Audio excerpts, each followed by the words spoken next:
Assalamualaikum warahmatullahi wabarakatuh. Perkenalkan, nama saya Sabrina Nurhasanah dengan NPM 2317051063 dari kelas C. Sebelum saya menjelaskan materinya, terima kasih kepada Bapak Febi Eka Febriansyah MT selaku dosen pengampu mata kuliah pengantar organisasi komputer.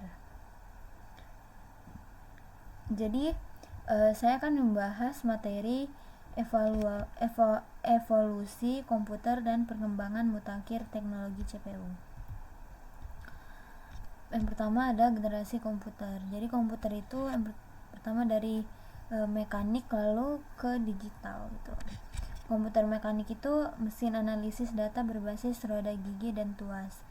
Lalu ada komputer elektromagnetik. Komputer elektromagnetik itu menggunakan sirkuit elektromagnetik untuk pemrosesan data. Lalu yang terakhir ada komputer digital. Komputer digital menggunakan elektronik digital untuk pengolahan datanya. Lalu ada peran CPU dalam komputasi. Jadi si CPU ini tuh jantungnya komputer gitu. CPU adalah komponen utama yang mengatur dan mengelola semua operasi dalam komputer. CPU bertindak sebagai otak dari sistem komputer, menjalankan instruksi, memproses data, dan mengatur aliran informasi. Tanpa CPU, komputer tidak akan dapat berfungsi. CPU adalah jantung yang memompa kehidupan ke seluruh sistem. Lalu ada perkembangan arsitektur CPU. Yang pertama itu ada transistor tunggal, kedua ada mikroprosesor, dan ketiga ada arsitektur RISC, dan terakhir ada arsitektur CISC perkembangannya.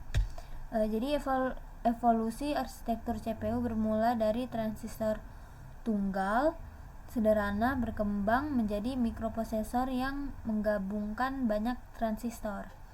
Kemudian muncul arsitektur RISC dengan instruksi sederhana namun kinerjanya tuh tinggi. Lalu diikuti arsitektur CISC yang lebih kompleks namun lebih fleksibel. Lalu ada kemajuan teknologi prosesor. Yang pertama ada miniaturisasi CPU. Ukuran chip prosesor semakin mengecil memungkinkan perangkat lebih kompak.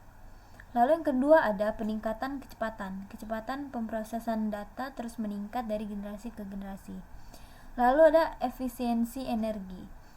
Efisiensi energi itu konsumsi daya listrik yang lebih rendah meningkatkan otonomi perangkat.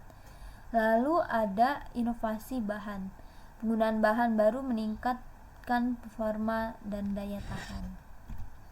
Lalu ada inovasi dalam pembuatan CPU. Setelah dekade penggunaan silikon, industri elektronik ini mengeksplorasi bahan-bahan alternatif untuk pembuatan CPU yang lebih efisien. Grafena, karbon non-tube, dan semikonduktor organik menjadi kandidat yang menarik untuk mengganti teknologi silikon tradisional. Bahan-bahan ini mampu meningkatkan kecepatan, efisiensi energi, dan kemampuan komputasi dalam perangkat yang lebih kecil dan tipis.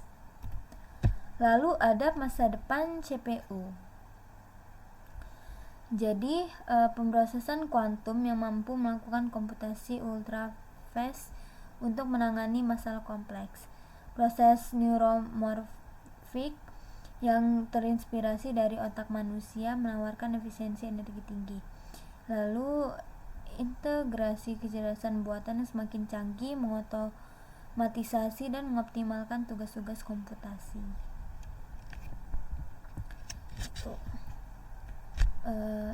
Sekian presentasi dari saya. Mohon maaf bila ada salah kata. Wassalamualaikum warahmatullahi wabarakatuh.